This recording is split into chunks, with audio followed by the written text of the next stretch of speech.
আসসালামু আলাইকুম আমার প্রিয় ফ্যান ফলোয়ার বন্ধুরা, কেমন আছেন? আশা করি ভালোই আছেন। তো আমি আসলে ভিডিওটা করলাম এই কারণেই, বিভিন্ন পত্রপত্রিকা আমার নামে ভুয়া সংবাদ প্রচার করে, মিথ্যা সংবাদ প্রচার করে। এর মধ্যে আরও দেখতেছি যে আমার একই ছবি, একই প্রোফাইলের ছবি দিয়া তারা বিভিন্ন পেজ বা আইডি খুলছে।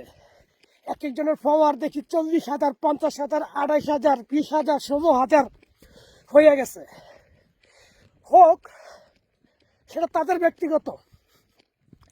তবে আপনারা যাতে ভুল না করেন সেক্ষেত্রে আমি একটা বার্তা দিব। সেটা হচ্ছে,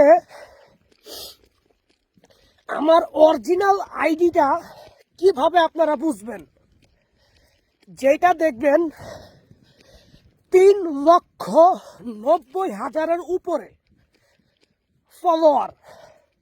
আবারও বলি, 3,90,000-এর উপরে ফলোয়ার, শুধুমাত্র ওইটাই আমার অরিজিনাল আইডি।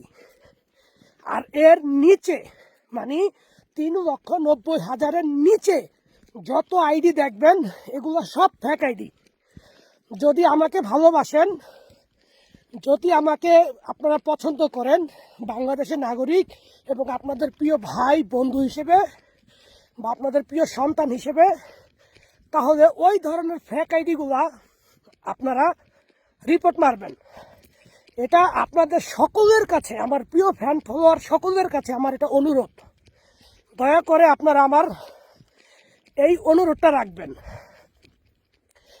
আর পত্রিকায় আমার নামে অনেক ভুয়া সংবাদ প্রচার করে, সঠিকটা আমি আপনাদের বলে দিই।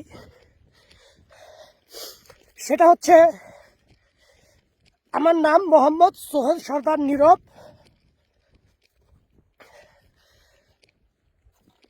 আমি ঢাকা 1204 গ্যান্ডারিয়া জুরাইন মুরাদপুরে জন্ম হয়েছে এবং এখানে আমার বাল্যকাল, ওইখানে আমার সমস্ত বন্ধু বান্ধব।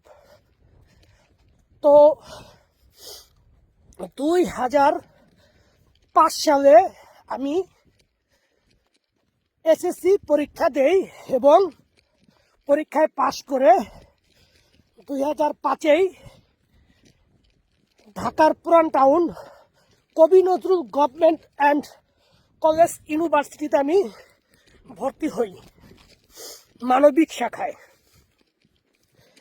সেখান থেকে আমি এইচএসসি ইন্টারমিডিয়েট পাস করি এবং একই ভার্সিটির মধ্যে আমি ডিগ্রি বিএসএস কমপ্লিট করি।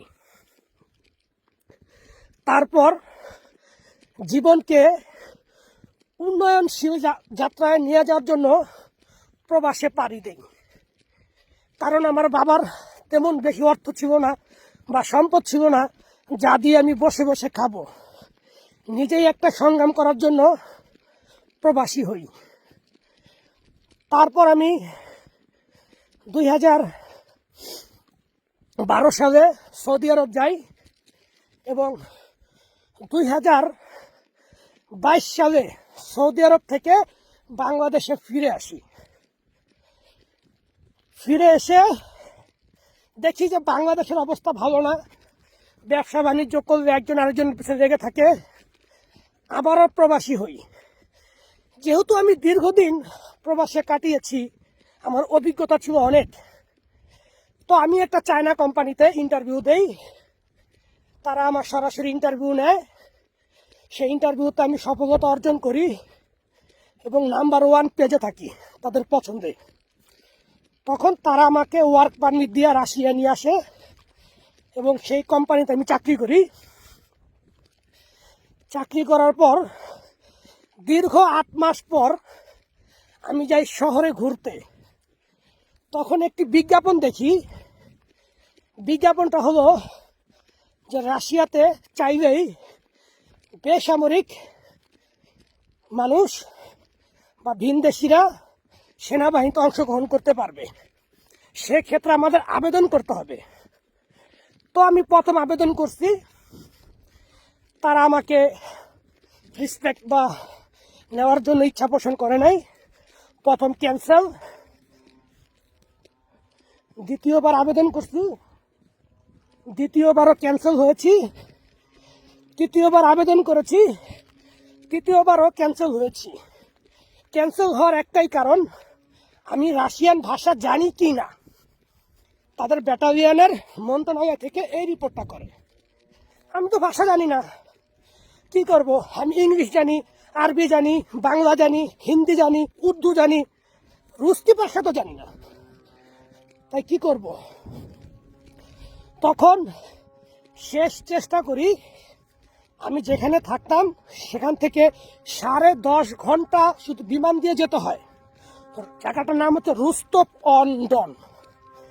সেই মন্ত্রণালয়ে আমি একই লিঙ্কে গিয়ে আবেদন করি, তারা আমাকে অ্যাকসেপ্ট করে। তারপর তারা আমাকে বিমানের টিকিট দেয়, ট্রেনের টিকিট দেয়, 10.5 ঘন্টা আসে মস্কো, মস্কো থেকে 32 ঘন্টা ট্রেনে আসি রোস্টভ, রোস্টভ থেকে 1.5 ঘন্টা গাড়ি চালিয়ে আসি মন্ত্রণালয়। তারা আমাকে মেডিকেল চেক আপ করে, মেডিকেল চেক আপের জন্য তারা 3 দিন সময় নেয়, এবং আমি মেডিকেল চেক আপে যখন উত্তীর্ণ হই তখনই তারা আমাকে প্রস্তাব করে এবং বিভিন্ন নিয়মকানুন সম্পর্কে জানায়। এবং আমার সেনাবাহিনীতে ঢুকলে আমার অবশ্যই সেনাবাহিনীর অনেক কাজ আছে, সেই কাজ করতে হবে। আমি তাদের সমস্ত শর্ত নিজ ইচ্ছায় রাজি হয়েছি। তারপর তারা আমাকে ট্রেনিংয়ে পাঠায়, ট্রেনিংয়ে যাওয়ার পর আমি সাকসেস হই। এরপর আমি ব্যাচ নাম্বার পাই, ব্যাচ নাম্বার পাওয়ার পর আমাকে একটি ব্যাটালিয়নের উপর দেওয়া হয়। আমার ব্যাটালিয়নের নাম হচ্ছে আলগা। এখানে প্রায় 2000 ব্যাটালিয়ন আছে, তার মধ্যে আলগা হচ্ছে একটা ব্যাটালিয়ন। তো আমি সেই ব্যাটালিয়নে আছি বর্তমানে। তো এই আর কি। তো অনেক সংবাদ পত্রিকা বলে যে জোর করে নিয়ে আসে সেনাবাহিনীতে, না, এরকম কাউকে নাই জোর করে নিয়ে আসে। তবে একটা রাস্তা আছে, বাংলাদেশে কিছু অসাধুরা আছে যারা কিনা এই ধরনের 2 নম্বর কাজ করে। তারা বাংলাদেশ থেকে কিছু লোকের এখানে নিয়ে আসা জোর জবরদস্তি করে ক্লিনিং এর কাজ দিবে বইলা তাদেরকে মনে করেন ঢুকায়া দেয়। তাদের জন্য খুবই দুঃখজনক, আমি এরকম লোক পাইছি। তবে তারা এখনো জীবিত আছে, আবার অনেকে মারাও গেছে, ওইটা বিষয় না। তবে আমাকে রাশিয়ান সরকার বা গভর্নমেন্ট জোর করে আমাকে দেয় নাই, আমি নিজের ইচ্ছা আসছি।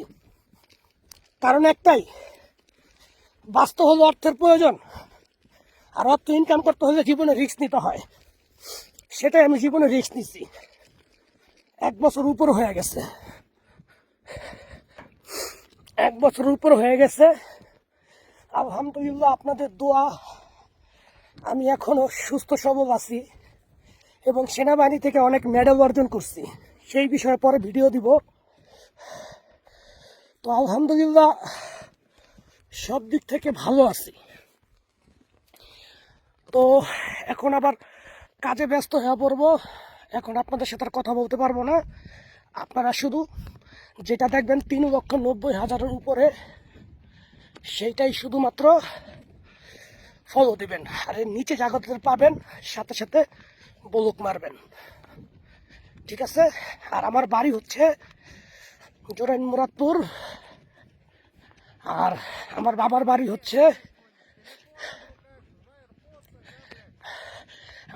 বাড়ি হচ্ছে মাদারীপুর শিবচর থানা অন্তর্ভুক্ত।